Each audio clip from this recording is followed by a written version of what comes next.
Well, what's up, guys? Welcome back to my podcast. And today we're doing the top 10 players in the NHL. That's what we're gonna be doing today. So I already have this down in my notes over here, Google Keep. So I'm gonna have my notes. Do not look at my top 10 goalies. That is not for today.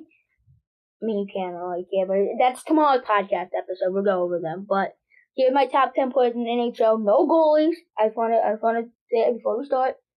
No goalies. Zero goalies. Because we're doing top 10 goalies tomorrow, so we'll just save this one for the players. So yeah, I'm going to jump straight into this. We'll go from 1 to 10.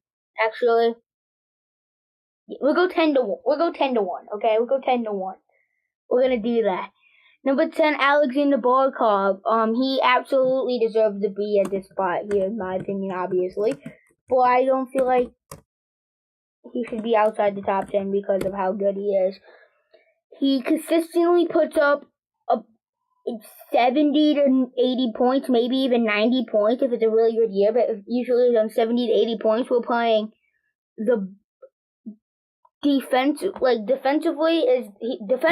is the best as a forward. He's the best defensive forward in the league. He's a two-way forward, but he's the best forward at playing defense, if you kind of get what I'm saying in there. As well, putting up around a point per game a year. My computer's very slow, in case you couldn't tell. Okay. The last season, he put up 80 points in 73 games. The year before that, put 78 and 68, 88 and 67. You get it. He puts up over a point per game every single season with playing the best defense out of any forward in the league. And that is something that is impressive, and you can't find out of every player.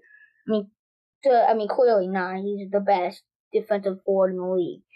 You can't find out of anybody else. But that's why he's in this top 10, because of how good he is and how good he is at playing the two-way forward role. And he's been the captain for I don't even know how long, a while. We can actually scroll down here and see what the first year was that he was captain, because I am kind of curious actually what year he was captain. Let's go down here, scroll a bit maybe.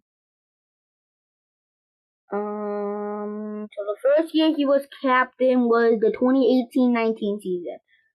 So he's captain. He's been captain since 2018 all the way up to 2024 that we're in right now. And he's gonna be captain for next season. So yeah, there's that. Number 9, his teammate Matthew Tkachuk. Matthew Tkachuk plays phenomenal defense as well, but he is so good offensively. It is crazy. The reason why he's on this list is because of how good he is in the postseason. 2 years ago, he was the best forward by a million miles, and when they went to the Cup 2 years ago, then last season he was one of the best players as well. And consistently, even with Calgary, back in the Calgary days a few years ago, he was still one of the better players, probably the second best, maybe third best in the postseason at all times. Possibly the best, if you can really make an argument for that. He's good, man. He is really, really good player. Matthew Tkachuk. Go down. He's been the assistant captain even back since when he was in Calgary. Last season, put 88 points in 80 games. That was even a bit of a down season because he started off the season really slow. And even the year before that, he put up 109 points. You can see right there where my mouse cursor is right here. 109 points in 79 games, 40 goals, 69 assists. 104 points the year before that with Calgary.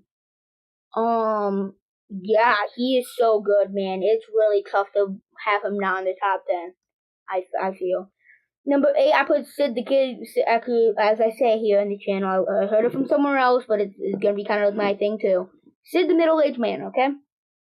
He's not middle-aged. Yes, I get this. I said this before. He's not middle-aged, but it sounds good. And he is old in hockey terms.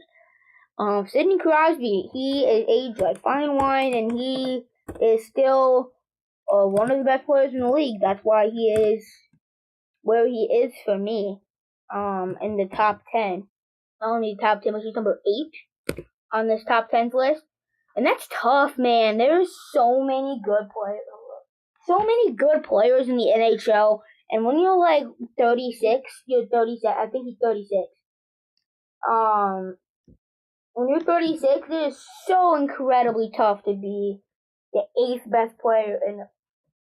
Pull up, guys. Okay, I just want to make sure my phone was charging. It is. Okay, but it's so tough to be the 8th best player in the league at age 36. Yes, he's 36. Okay, he's turning 37 in August. Actually, very soon. Apparently, he was born August 7th, according to this.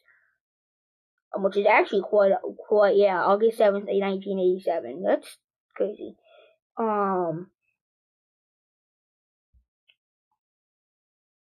Okay. So, we don't have to look at his past stats. If you guys know, you know. He was good. 120 points, 102, 168 points in the QMJHL. Oh my god. Okay, anyways, this past season he put up 94 points in 82 games. Year 4 put 93 points in 82 games, 84 points in 69, 62 and 55, 47 and 41. You get it, okay? He is consistently puts up quite a bit over a point per game. Like, even sometimes, like, 10 points more than he played, games than he played. It's crazy, bro. Like, he is incredible, and it's truly fantastic to understand that I'm able to watch people that we'll get to in a little bit in the top 10 list, but the people that I've seen, like Barkov, we've seen the best of the best defensively. Barkov, Chuck, the playoff guy. Like, he's so clutch. And he's so good. And Sidney Crosby gets to catch the end of his career. Oh, that's crazy. And next, you got 7, you got David Pastrnak. One of the best goal scorers in the league. Between him and Austin Matthews are probably one of the 2 best, probably, I would say. Not including McDavid, because McDavid's a playmaker. He's the mix between both.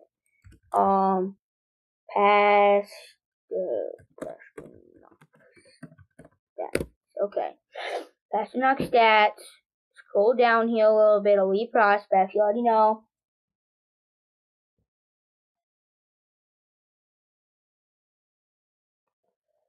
Okay.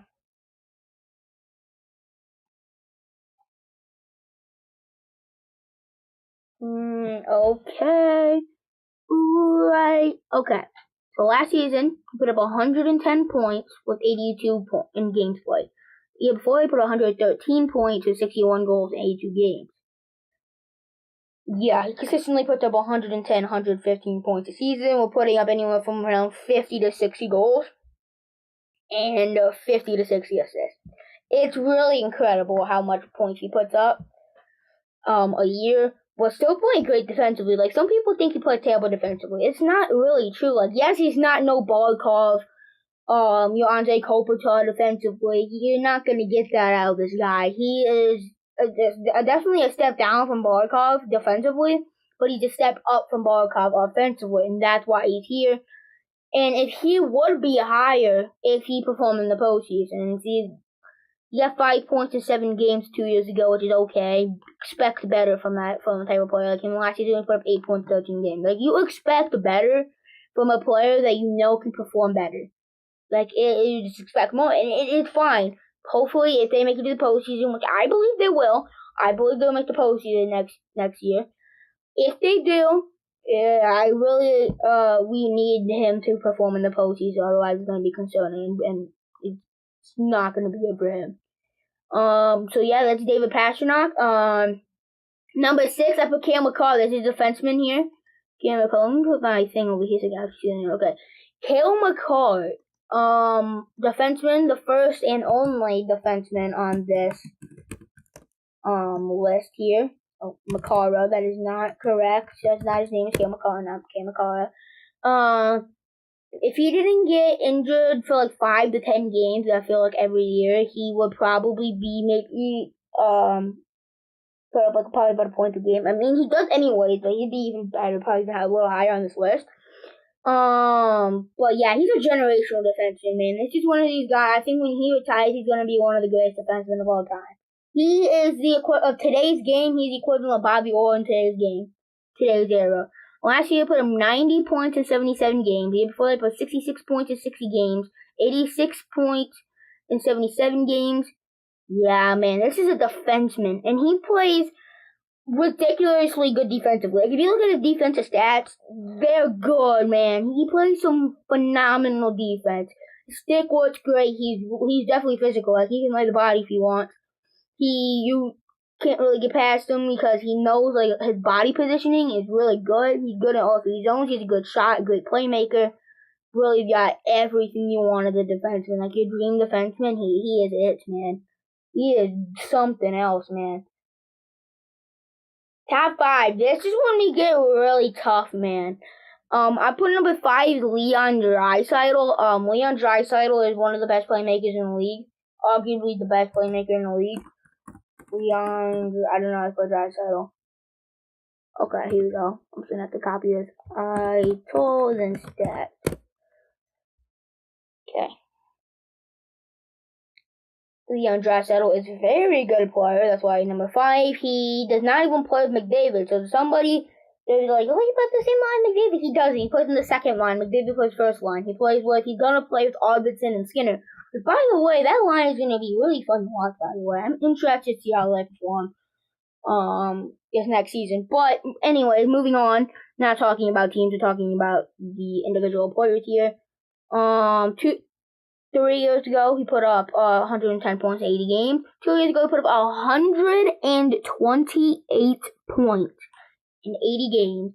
Last year, he put up 106 points in 81 games. He's consistently top 5, if not top 3, in NHL points every single year, and he still plays great defensively.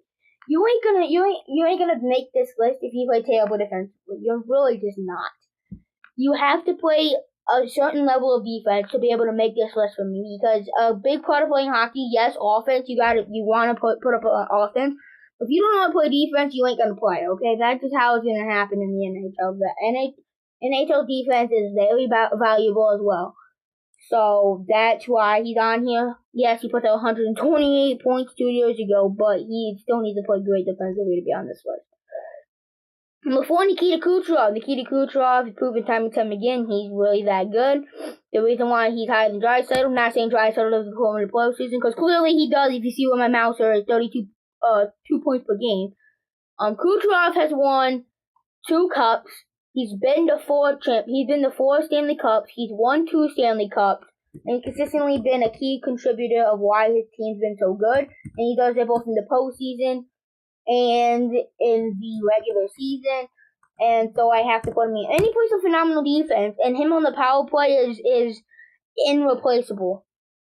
So valuable. Him on the power play at his spot. Yeah. It is so good all around, man. Or what did I just call? I just called my other thing. Okay, so Nikita Kucherov here. Nikita Kucherov. You scroll down. By the way, he's only making $9.5 million. It's a pretty dang good contract for a player as him. It's pretty good. Last season, he put up 144 points. Yes, 144 points in 81 games with 100 assists last season. Year before that, he put up 113 points in 82 games.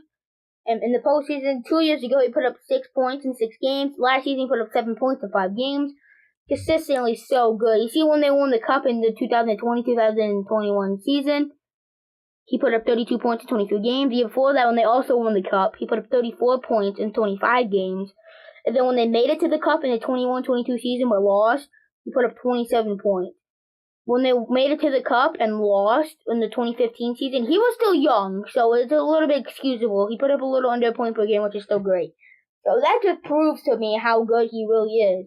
So yeah, number 3, I already know who it is. I don't even gotta click on Google Keep. I already did by accident. But it's Austin Matthews, okay? Before I even get to his goal scoring and his offensive production year in, year out, I'm just gonna say he plays some phenomenal defense. Like, I've watched him play, he plays some good defense. Like, he has some good defensive skills. Now here's when we really get to what he does best, goal scoring. Last season, he's the best goal scorer in the league, by the way, by a million miles. If you disagree with that, you don't watch hockey, okay? That is what it is. And if you don't, it is what it is, right? It doesn't really matter, but you can't disagree. If you're a hockey fan and you claim yourself as a hockey fan, you know Austin Matthews is the best goal scorer in the league. You know that.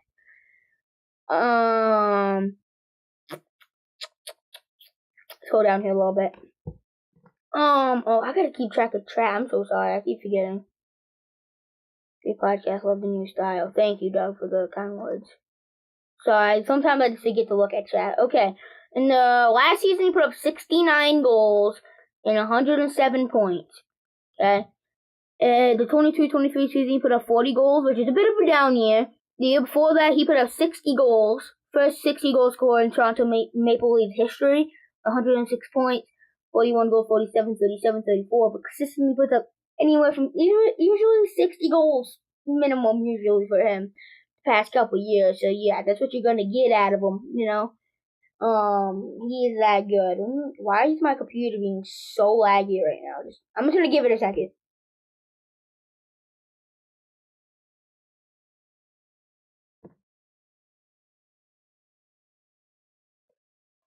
Okay, it's fine. It's fine now. I don't know why it was being so laggy. I mean, it still is, but it's not as bad.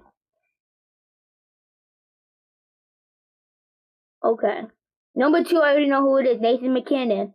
I'm going to do the same thing I did with Austin Matthews. I'm going to talk about how he is phenomenal defensively. Like, some people like only look at his offensive abilities and just think, oh, wow, he's an offensive powerhouse, which, yes, he is, by the way. But he also is very good defensively, and that's why he's here again. He won the Hart Trophy last season. He was the best player last season, regular season was. He is phenomenal. I can't really say much until we get down here, so I'm like, I can't really say anything until I get down here.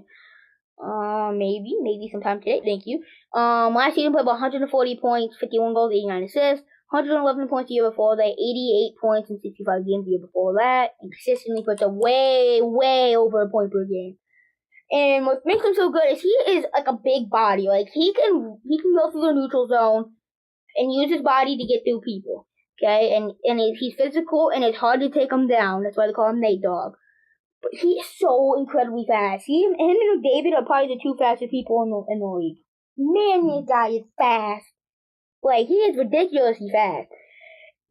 And he's a big body, so if you got a guy that goes 20 miles per hour on skates, that is big body, that's hard to take down anyways. Pretty big, decent sized body. Strong. That's not a good combination for defensemen. You can see on some of his highlights, some of the defensemen literally back off of him because they're like, he's coming so fast. Like, it's ridiculous. Number 1 is you don't need. I don't think I need to say it. I mean, I do need to say it because this is literally part of the episode. But McDavid, Connor McDavid, okay? Best player in the world, undisputed, and every single hockey fan should be able to agree on that. You know, there's some hockey fans that don't know if like they actually watch hockey or if they just say they do. Actually, no, some of them don't watch hockey. That's why they have some horrid takes. But anyways, McDavid's the best player. No ain't if buts about it. You can look up his highlights if you want to look at some of his crazy goals that he scored. But I'll just go over them quickly. Fastest skater in the league. Probably the best pure playmaker. He's not a pure playmaker. Probably the best passer in the league. He has great vision, great playmaking, phenomenal hockey IQ. Some of the best handles in the league. He has a phenomenal shot. He has great edges on his skates. Like, he doesn't fall down very often. Yeah. The last year put up 132 points. He had 153 points, 64 goals, 123 points, 105 points, 97, 116, 108, 100. Yeah. You look at his postseason. Last year put up 42 points in 25 games and won the Conn Smythe despite losing in the finals. Oh my goodness. If you don't think this guy's the best in the league, I don't know what to tell you. And he plays phenomenal defensively too.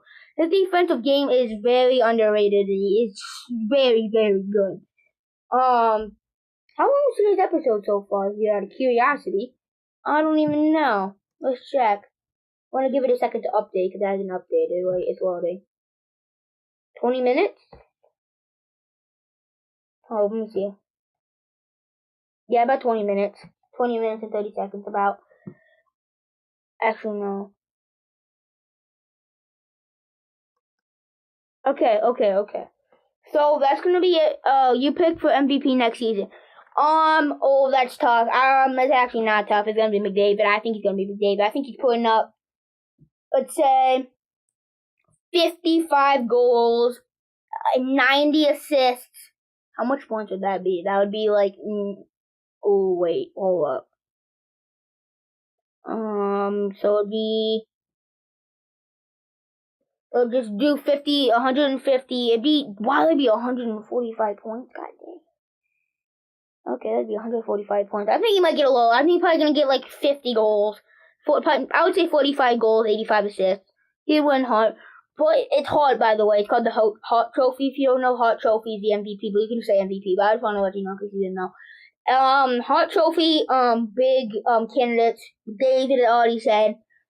Austin Matthews, man, when he scores 60, maybe even 70 goals next season, he's always going to be a big candidate. Nathan McKinnon, he put up almost 150 points last season, he's always a candidate. Nikita Kucherov, he's usually a candidate.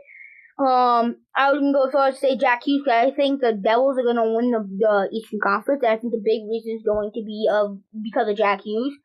I think he might have put up like 120, 130 points next season, he might be a candidate. You got, Krill, maybe, even if the Wild make the postseason, I think Krill Kaprizov could put up like 100, 110 points, which I don't think they'll be anywhere near what he needs. Not anywhere near, but I don't think that'd be quite good enough to win the Hart, but, he could always be a candidate. But yeah. That's gonna do it for today's episode. Tomorrow I'm doing the top 10 goalies. So yeah, I'm gonna see you guys tomorrow, for episode 7, I believe. Yes, episode 7, of season 3. Peace.